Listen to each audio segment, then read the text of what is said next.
Tema número 5. Normalización. Comencemos.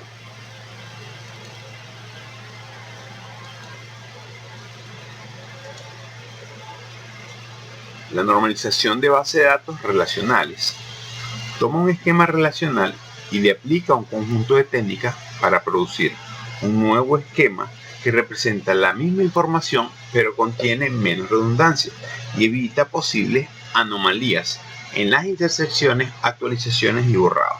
Podemos hablar que la normalización es un proceso, digamos, como de depuración de la base de datos, donde quede lo que es justamente necesario representar la misma información pero de una manera más adecuada y más eficiente. Claves. Tenemos que hablar de un conjunto de conceptos. Comenzamos con el concepto de clave. Las claves son referencias que se utilizan para identificar los objetos de forma única en todas las posibles filas de una tabla. Clave candidata. La clave candidata es una agrupación de uno o varios atributos que identifican sin ambigüedad todos los campos de una tabla. Es decir, una clave candidata es una clave posible. Normalmente las claves se utilizan para organizar la información. Entonces, yo puedo tener, digamos, una base de alumnos donde lo ideal es que la clave sea la cédula. Pero si de repente tenemos los resultados del alumno en la materia, entonces una clave candidata podría ser cédula de alumna con código de la materia. Ahora, si esa materia se puede ver en varios semestres, entonces yo podría hablar que cédula de alumno, código de la materia y con el periodo, porque si la vio en el 2020 o el 2018 son resultados distintos. Las claves candidatas entonces son las posibles claves que se pueden utilizar. Clave primaria. La clave primaria o principal se coge entre las claves candidatas. Es la de menor tamaño en cuanto al número de campos que la componen y es el identificador único para una tabla. Pues yo puedo crear una clave pero que no sea única. Yo puedo tener información organizada por, decía alumno por cédula, pero yo puedo organizar los alumnos por carrera, pero eso no es única porque en la carrera hay muchos. Ahora, cédula carrera sí podría ser una clave primaria porque la misma cédula no va a estar en varias carreras. Esta clave define por defecto, default, o sea, el orden de cómo los registros van a ser expuestos en la pantalla para una tabla. Con la clave primaria nunca existe dos filas de una tabla con el mismo valor. Clave foránea. Una clave ajena o foránea es un atributo de una tabla o adición de atributos ya existentes a una tabla. Esta inclusive puede ser una clave primaria de otra tabla. De repente yo tengo en la tabla de resultados del alumno, tengo el código de la materia. El código de la materia es una clave foránea porque no es clave en la tabla de alumno, pero en la tabla de materias sí es única, y sí es clave primaria. Es una clave que es clave en otra tabla, pues. Sin embargo, los atributos de una clave foránea no necesariamente tienen que formar parte de la clave primaria de la tabla a la que pertenecen. O sea, como les dije, no es clave primaria en mi tabla. Puede que sí o puede que no. Tampoco es obligatoria la existencia de estas claves. O sea, no siempre hay clave foránea en una tabla. O sea, puede existir una tabla que no tenga clave foránea perfectamente, ¿no? Porque no es necesario simplemente. Entonces, ya recordando un poquito, conociendo esos conceptos, hablemos de lo que es la normalización.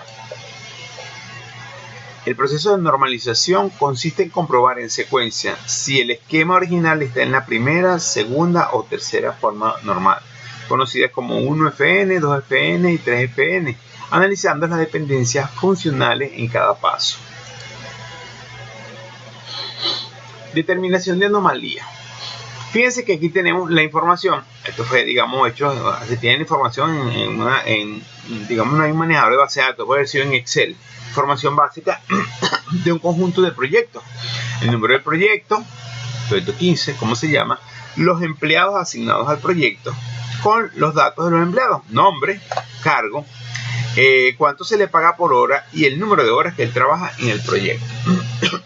Tenemos el proyecto acueducto y el proyecto de infraestructura. Hay 3 proyectos. Fíjense que los empleados pueden estar en varios proyectos. Tenemos el caso, por ejemplo, de Manuel Farías, que está en este proyecto y está también en este proyecto, por decir un caso. Vamos con las anomalías. Primero, el número de proyecto aparentemente está pensado como clave primaria, pareciera, ¿verdad? O es lo que se ve principalmente.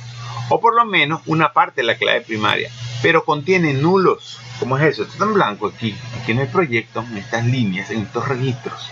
Aquí tampoco. Claro, quizás para no hacer redundancia, pero aquí están en nulo. Esa es una anomalía. Siguiente. Las entradas de la tabla invitan la inconsistencia de datos. Por ejemplo, ingeniero residente podría colocarse como ING residente o ingeniero residente o IR, este que está aquí, ¿verdad? De repente o aquí analista de sistema, o lo pone como analista. Si yo lo pongo con letras distintas, entonces va a ser diferente cuando el cargo es en realidad el mismo. Entonces ahí hay inconsistencia. Esa es otra anomalía que presenta esta información. En cuanto a actualización, la modificación de cargo para un empleado, por ejemplo, el 105 requiere muchas modificaciones. ¿Por qué? Porque el empleado 105 está en este proyecto y está en otro proyecto. Entonces, si yo le voy a cambiar a él el cargo, el nombre, los datos, tengo que cambiarlo en todos los proyectos donde él aparezca. Anomalías de inserción. En la edición de fila, por ejemplo, un nuevo empleado debe ser asignado a un proyecto. Si el empleado aún no ha sido asignado, se debe cargar un proyecto virtual para completar el ingreso. Como la información del empleado está justo en un proyecto, si yo te contrato a ti y todavía no te tengo en ningún proyecto, ¿qué hago? Te pongo con un proyecto en blanco, pues, porque la idea es que se cargue todo por proyecto. Entonces, ese es un tipo de anomalía en la inserción. Anomalía por eliminación. Si el empleado número 122, Pedro Mora, deja el trabajo, se deberán eliminar todas las entradas en las cuales aparece 122, pudiéndose perder datos vitales. O sea que tengo que eliminar todos los 122, buscarlos en todos los proyectos y eliminar todos esos registros donde el señor aparezca, porque el señor ya no está en la organización. Bueno, una vez vistas estas anormalidades, vamos a hablar o a proceder con las formas normales. Primera forma normal se refiere a que los dominios de los atributos solo permiten valores simples. Los valores simples no pueden descomponerse en múltiples valores y no pueden por sí mismos conjuntos o relaciones. Debe cubrir los siguientes requisitos. Todos los atributos de clave están definidos. No existen grupos repetidores en la tabla, es decir, cada inserción de fila-columna puede contener un solo valor, no un conjunto de valores. Como por ejemplo, yo tengo un proyecto y ¿cuántos empleados tiene? 4, 5. Entonces, el atributo empleado son 5, debería ser un solo empleado. A eso se refiere. Todos los atributos son dependientes de la clave primaria. ¿Okay? Los atributos dependen de la clave primaria. Diagrama de dependencia. Bueno, se crea lo que es el diagrama de dependencia. Fíjense lo siguiente. Yo tengo el número de proyecto, tengo el nombre, tengo la cédula del empleado, tengo el nombre del empleado, tengo el cargo, tengo las horas trabajadas y la tarifa por hora, y las horas trabajadas. Fíjense que hay unos que están en azul y otros que están en rojo. Entonces, clave primaria. La clave primaria debería estar formada por el número de proyecto y el empleado, cédula. ¿Por qué? Porque un mismo empleado en un mismo proyecto no va a estar 2 veces. Recuerden que la clave primaria nos hace únicos. Yo puedo tener varios registros que tengan el mismo número de proyectos, 4, 5, 6, porque hay 6 personas. Pero cédula, proyecto, no va a haber otro. Tiene que ser único. Esa cédula puede estar en ese proyecto una sola vez. Puede ser que esta persona aparezca otra vez, pero no en el mismo proyecto. Ok, entonces, dependencias deseables. Dice que la idea es que los datos dependan nada más de la clave primaria. Si nosotros vemos acá, yo tengo que mis otros datos son el nombre del proyecto, el nombre del empleado, el cargo, la tarifa por hora y las horas. Ahora, ¿cuáles dependen de las series de clave primaria? Las dependencias parciales dependen solamente de una parte de la clave. Vamos a identificar eso. Por ejemplo, nombre es una dependencia parcial, ¿verdad? porque el nombre del proyecto depende nada más del proyecto, no depende de la cédula del empleado. También el cargo, las horas, estos datos dependen de la cédula del empleado, porque el cargo es del empleado y las horas que él trabaja también. Ahora, la tarifa por hora que digo. Ahora, fíjense, puesto que estas dependen, parciales dependen solo de una parte. ¿Okay? Esta es de cédula y esta es de número del proyecto. La idea es que dependan de ambos atributos de la clave primaria. Dependencia transitiva es una dependencia de un atributo no principal de otro atributo no principal. Esa dependencia transitiva la tenemos aquí. La tarifa por hora depende del cargo, una dependencia transitiva. Ya vamos a trabajar con todas ellas. La idea es, primero veamos las dependencias, ¿verdad? A través de este diagrama. Ahora, debemos colocar solo, tratar de que los datos dependan solamente de la clave principal o primaria. Entonces aquí tenemos vivienda, ¿verdad? El proyecto de vivienda tiene 5 empleados. Recuerden que estos son nulos, estos debemos eliminarlos. Tenemos 6 empleados allí. Entonces, ¿qué hago yo? Voy a colocar, repito todo esto, vivienda. Entonces voy a tener clave que, o sea, número, producto, nombre de proyecto asociado con el código del empleado. Esto es único. Fíjense que no hay ninguna repitencia de esto con esto. 15 con 110, 15 con 105. Y entonces eliminamos los nulos que teníamos aquí. ¿Verdad? Aquí repetimos. Entonces formamos clave. Aquí, antes todo esto, si volvemos aquí atrás, todo esto era un registro. ¿Verdad? Pero un registro con valores múltiples. No, yo eliminé eso de registro con valores múltiples. Hago varios registros, pero no hay valores múltiples. ¿Ok? Porque el campo, el registro que tiene el proyecto 15, tiene un solo código de empleado. En el caso anterior, tenemos que el proyecto 15 tenía 6 códigos de empleado. Entonces lo que hago es repetir y elimino los nulos. Ok. Entonces allí tenemos que la nueva clave está formada por proyecto y empleado, ¿verdad? Proyecto y código del empleado. Vamos a la segunda forma normal, según eso. La segunda forma normal, 2FN, es violada cuando un campo dependiente es de un dato acerca de un subconjunto de la clave. Por supuesto, esto es relevante solo si la clave es compuesta, porque si la clave es única, de un solo atributo, no tiene ningún sentido. Ok. Debe cubrir los siguientes requisitos. Primero, siempre debe estar en la primera forma normal. Es un proceso que se hace sucesivo. Yo no puedo empezar por la tercera si no he pasado a revisar la primera y la segunda, ¿verdad? Ok, una vez que está en la primera formal, tenemos que verificar que no incluye dependencias parciales. Es decir, ningún atributo depende solamente de una parte de la clave primaria. Vamos a aplicar la segunda forma normal. ¿Cómo se hace? Se escribe cada componente de clave en una línea aparte y luego se describe la clave original compuesta en la última línea. Okay. Tengo el número de proyecto, la cédula y la clave, que es la principal, que es proyecto cédula, ¿verdad? La que es única.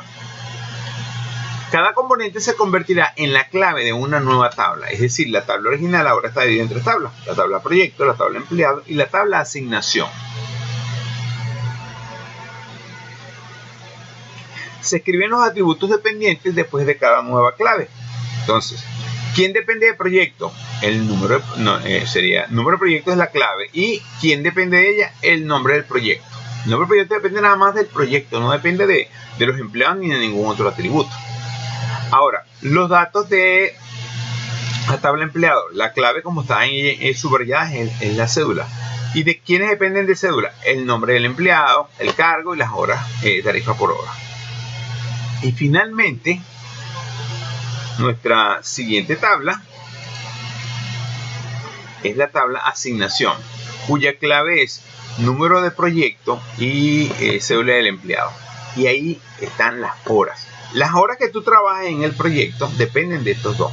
Porque yo no puedo decir, aquí les tiene 5 horas, pero lleva 5 horas ¿dónde? ¿En qué proyecto? O yo no puedo decir, este proyecto tiene 8 horas, pero 8 horas asignadas a quién, porque hay cantidad de horas distintas asignadas a distintas personas. Entonces, las horas de una persona en un proyecto dependerán de la cédula de la persona y del número de proyecto. Entonces, ya tengo los atributos, todos dependen de esta clave. Este atributo de esta, estos atributos de esta y este atributo de esta clave que es compuesta. Diagrama de dependencia. Entonces tenemos aquí, fíjense que tenemos que la clave de proyecto, el nombre del proyecto depende del nombre del proyecto. Creamos la tabla de empleados, que tenemos entonces acá quiénes son los atributos que dependen del empleado, ¿verdad? Tabla de empleado. Y la tabla que llamaremos asignación, que se refiere ya a las horas asignadas. Las horas dependen de estos dos atributos de clave y la tabla se llama asignación. Ahora, y recordemos que aquí hay una dependencia transitiva, ya vamos a trabajar con ella. Entonces, ¿qué me quedan? Las tablas quedan así. Tengo la tabla de proyecto, una tabla tiene nada más los atributos que requiere, ¿verdad? La tabla de empleado, donde están los datos de todos los empleados. Y la tabla asignación me queda de esta manera. Es una tabla un poco más sencilla. ¿Ok? Yo tengo las dos claves y el atributo. Aquí tengo la clave y el atributo que depende de esta clave. La clave y los tres atributos que dependen de esta clave. El sistema original lo convertimos ahora en tres tablas. Fíjense, por ejemplo, si yo quiero saber el nombre, yo tengo aquí nada más el nombre del proyecto. Si yo quiero saber los demás datos del proyecto, los tengo aquí en la tabla proyecto. Aquí tenemos nada más nombre, pero yo podría tener fecha de inicio, fecha de culminación, proyecto, presupuesto estimado, responsable, cualquier cantidad de cosas. Y no tendría que tenerlas en esta tabla, sino que toda la descripción la tengo aquí. De una manera similar, cuando yo hago referencia a algún empleado, por ejemplo el 105, no tengo que poner todos los datos de él aquí, sino que me voy aquí a la tabla empleado y puedo tomar todos los datos que él tenga. Cuando yo voy a hacer un cambio en el empleado, yo nada más lo cambio aquí. Y entonces no hay problema porque no va a cambiar los datos aquí, no tengo que cambiarlo en todos los proyectos donde él aparece. Llegamos a la tercera forma normal, conocida como 3FM. Es violada cuando un campo dependiente es un dato acerca de otro campo dependiente. O sea, no depende de una clave sino de otro campo. Debe cubrir los siguientes requisitos: que esté en la segunda forma normal, no incluya dependencias transitivas. Bueno, esos son los datos, disculpen. No haya dependencia transitiva. Bueno, entonces nosotros tenemos acá nuestra información que teníamos anteriormente. Analicemos esto, las dependencias transitivas. Lo que es la tarifa por horas depende del cargo, porque si el cargo es de gerente se le paga un precio, el cargo de supervisor se le paga otro precio. O sea, en el contexto de porque vamos a suponer que yo tengo casos donde no se paga por cargo, pero digamos en lo normal, ¿verdad? La tarifa es dependiendo del cargo. Entonces, ¿qué vamos a hacer con esa situación? Yo voy a dejar aquí nada más los atributos que dependen de la clave, porque la tarifa por hora no depende de cédula, sino que depende del cargo. No depende de una clave, sino de otro atributo que no es clave, que es el cargo. Creamos la tabla puesta donde ponemos ese atributo que es cargo como clave y los atributos que vayan asociados a él. ¿Ven? El cargo está acá y entonces la tarifa es del cargo. Las tablas van a quedar de la siguiente manera: la tabla proyecto sin variación, la tabla empleado sí tiene una pequeña variación, puesto que no está la tarifa por hora, sino nada más el cargo. Tenemos igual la tabla asignación sin ningún cambio y aparece la tabla puesto, que va a tener el cargo con la tarifa que yo tenga. Antes, si yo le cambié, Pedro Moya era contador y entonces yo cambiaba la tarifa que se le pagaba al contador, tenía que buscar todos los proyectos donde estaba algún contador y cambiarle el precio. En cambio aquí solamente yo cambio acá y automáticamente estoy relacionando toda la información. Entonces aquí vemos que aquí tenemos la información del proyecto, aquí la información del empleado y de esta manera obtenemos la información del puesto. Finalmente llegamos a lo que es la desnormalización. Dice que el buen diseño de base de datos también considera requerimientos de procesamiento.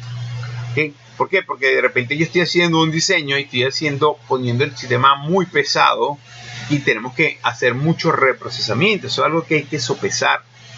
Con la normalización, el número de tablas se amplía, lo que puede requerir operaciones de entrada y salida y lógica de procesamiento adicional en disco. Claro, voy a tener más tablas, entonces voy a tener quizás más operaciones.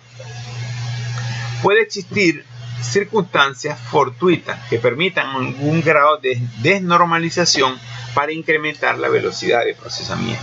No puede ser todas las formas normales, de hecho se habla hasta de 5 formas normales, aquí quise llegar hasta la tercera, que son las más frecuentes.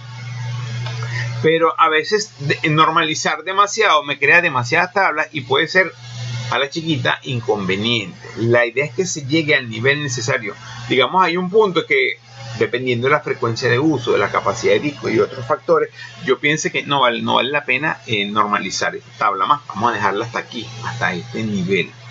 Entonces, simplemente, lo que quiero que entienda es que no es necesario normalizar todo. Hay que hacer una justa medida en función de los requerimientos. O sea, el diseñador de la base de datos es el que tiene la última decisión. Usted hace la base de datos y usted ve hasta dónde hace falta, porque repito, normalizar por normalizar tampoco es un buen ejercicio. Hay situaciones en las que es más eficiente. Oye, ¿para qué voy a ir a normalizar tantas tablas si esto no lo uso con tanta frecuencia y no voy a tener tanta necesidad? Bueno, jóvenes, esto ha sido todo por esta presentación. Gracias por la atención prestada. Sobre este tema les voy a mandar un pequeño ejercicio.